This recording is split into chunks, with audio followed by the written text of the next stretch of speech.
កូនអើយឥឡូវពុកចាស់ហើយមានតែកូនទាំងអស់គ្នាជាទីពឹងពុកកុំបារម្ភពុកខ្ញុំនឹងនៅមើលថែពុកជានិច្ចពុកចែកទ្រព្យឲ្យកូនស្មើគ្នាដើម្បីឲ្យរស់នៅបានសុខអរគុណពុកពួកខ្ញុំនឹងដឹងគុំជានិច្ច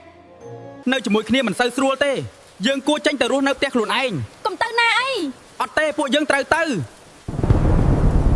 ហេតុអ្វីកូនភ្លេចពុកអស់បែបនេះសូម្បីបាយមួយពេលក៏ពិបាករកលោកតាកំភៃខ្ញុំមានអបាយមួយជួយលោកតាបើបានដូច្នោះតាពិតជាអរគុណណាស់ឬថាពុកមានកំណប់មាសប្រាក់មែនទេយើងត្រូវទៅមើលថែគាត់ឲ្យបានល្អឥឡូវនេះពុកមានអារម្មណ៍សប្បាយចិត្តវិញហើយពុកត្រូវថែសុខភាពឲ្យបានល្អណាកុំអាលបើកពីងចាំខ្ញុំប្រាប់សិន